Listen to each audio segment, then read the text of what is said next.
भूपेश सरकार ने आज अपना बजट पेश किया है। ये भूपेश नहीं झूठेश का बजट है। भूपेश सरकार करते विश्वास का बजट है। विश्वास नहीं, विश्वास तोड़ने का बजट है। जनता के लिए धोखे का बजट है। इस सरकार ने तो आज अपने जन घोषणा पत्र में किए हुए कई वादे तक नहीं लिए। इन्होंने खुद अपने जन घोषणा पत्र को खारिज कर दिया है। भूपेश सरकार ने ना तो महिलाओं को छोड़ा, ना युवाओं को छोड़ा। सबसे बड़ा धोखाधड़ी तो इन्होंने प्रदेश के बुजुर्गों के साथ किया है। इन्होंने 60 वर्ष से ऊपर के बुजुर्गों के लिए प्रतिमाह 1000 रुपए पेंशन की बात की थी और 75 वर्ष से अधिक के बुजुर्ग के लिए इन्होंने 1500 रुपए प्रतिमाह पेंशन की बात की थी। लेकिन इस बजट में और पिछले 4 वर्ष में भूपेश सरकार ने कुछ नहीं कहा। भूपेश सरकार ने जनता को सिर्फ झुंझुना पकड़ाया है। ऐसा कोई सगा नहीं जिसे भूपेश बघेल ने ठगा नहीं। प्रदेश के 5,60,000 कर्मचारी पूरी तरह से ठगे गए हैं। ना कोई नियमित हुआ, ना किसी प्रकार से उनको क्रमोन्नति मिला, ना पदोन्नति मिला। और विद्या मितान से लेकर प्रेरक से लेकर रसोईया संघ, वन कर्मचारी, बिजली कर्मचारी, सबके साथ में धोखा हुआ है। किसी को नियमित नहीं किया गया है। पूरी तरह से कर्मचारी ठगे गए हैं और निश्चित तौर पे आने वाले समय में कर्मचारी इसी प्रकार से आने वाले चुनाव में सरकार को नकारेगी। सभी कर्मचारियों को झुंझुना पकड़ाया गया है।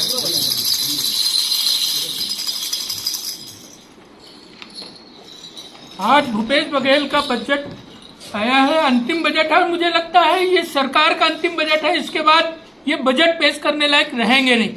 पिछले चुनाव के पहले इन्होंने जन घोषणा पत्र के माध्यम से बेरोजगारों को भत्ता देने का बात किया था और इस बजट के अंदर में भी जिस प्रकार के उन्होंने प्रावधान रखा है बजट में, तो मुझे नहीं लगता कि ये बेरोजगारी भत्ता दे रहे हैं। कहीं ना कहीं युवाओं को एक बार फिर से झुंझुना पकड़ाने का काम उन्होंने किया है। प्रत्येक नक्सल प्रभावित क्षेत्रों में, सामुदायिक क्षेत्रों में 1 करोड़ देने की बात किए थे उन्होंने, लेकिन आज तक वो घोषणा पूरी नहीं हुई। उसके साथ ही साथ इन्होंने बोला था कि जो झीरम के अपराधी हैं उनका सबूत मेरे जेब में है, लेकिन ये लबड़ा सरकार जो है आज तक उसको भी घोषणा में जैसा बोला था गया था आज तक उसको नहीं बता पाई। ये झूठी सरकार है और झुंझुना वाला बजट है। सड़ा हुआ माल, नया खोखा, अंदर से देखो धोखा ही धोखा।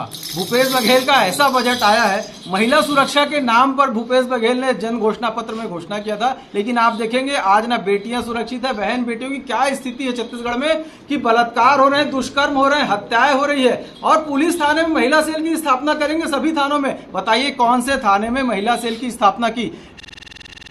सुरक्षा के नाम पर भूपेश बघेल ने जन घोषणा पत्र में घोषणा किया था, लेकिन आप देखेंगे आज ना बेटियां सुरक्षित है। बहन बेटियों की क्या स्थिति है छत्तीसगढ़ में कि बलात्कार हो रहे हैं, दुष्कर्म हो रहे हैं, हत्याएं हो रही है। और पुलिस थाने में महिला सेल की स्थापना करेंगे सभी थानों में। बताइए कौन से थाने में महिला सेल की स्थापना की? शहरी संपत्ति कर माफ करेंगे, शहरी क्षेत्र में संपत्ति कर हाफ करेंगे।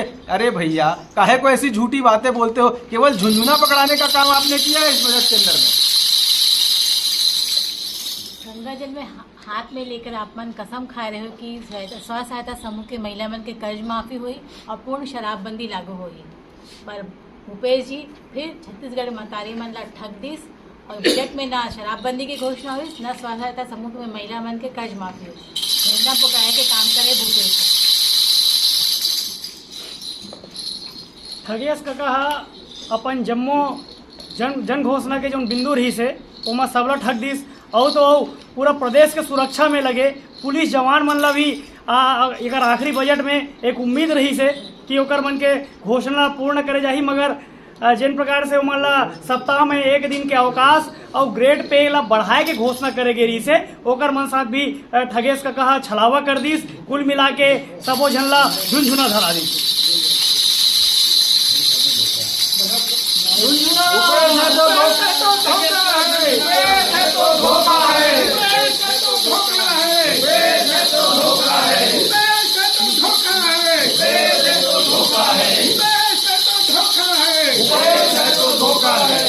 बजट पूर्व माननीय मुख्यमंत्री जी ने सर्वे की बात की आवासहीन परिवारों के लिए, लेकिन आज आप देखिए बजट में उसका कोई प्रोविजन नहीं है। माननीय पंचायत मंत्री ने इसी पीएम आवास को लेके 8 लाख परिवार को लेके इस्तीफा दिया था, लेकिन ये सरकार के पास ऐसा कोई रोड मैप नहीं है, कोई ब्लूप्रिंट नहीं है। ये लोग आवास देना नहीं चाहते। इनकी मंशा आज क्लियर हो गई है। आज ये सरकार उनके ऊपर जो उनके ऊपर जो जुल्म कर रही है आवासहीन परिवार, इनके साथ एक मतलब इनसे बदला लेगी। इनको सरकार को बताएगी आने वाले चुनाव में कि भूपेश है तो धोखा है।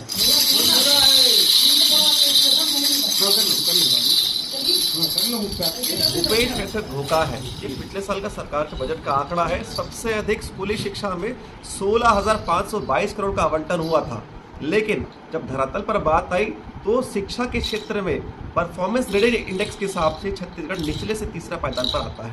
ये कैसा बजट का आवंटन है? ये पैसा कहाँ गया? ये पैसा चला गया भ्रष्टाचार में। वर्तमान में भी बजट में भी आत्मनिर्भर स्कूलों के लिए उन्हें सेटअप में रखा है। सेटअप की कोई जानकारी ही नहीं है। हमारी सरकार में 2 से 10 मेडिकल कॉलेज हो गए थे, IIT आया, ट्रिपल IIT आया, एम्स आया, लेकिन भूपेश सरकार में केवल और केवल लोगों के मन में धोखा आया और विश्वास उठ गया है जनता।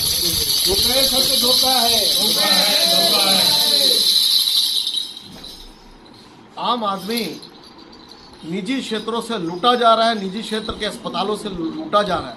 मुख्यमंत्री जी कहते हैं कि शहरी स्लम्स योजना और ग्रामीण स्लम योजना के तहत हम जो गाड़ियों को भेजते हैं तो वो चिकित्सा केवल रेफरल सेंटर बन गए हैं।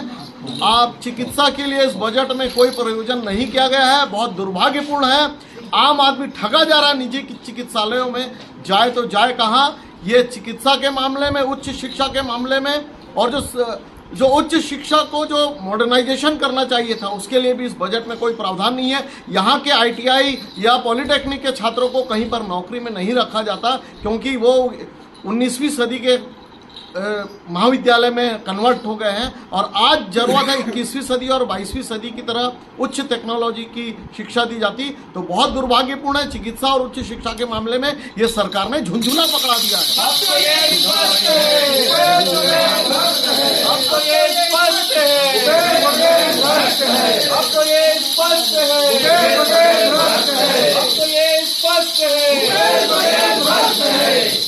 भूपेश बघेल धोखा है, धोखा है, धोखा है। भूपेश सरकार धोखा है, धोखा है, धोखा है। लेटेस्ट न्यूज के लिए सब्सक्राइब करें और न्यूज अपडेट्स के लिए बेल आइकन पर क्लिक करें।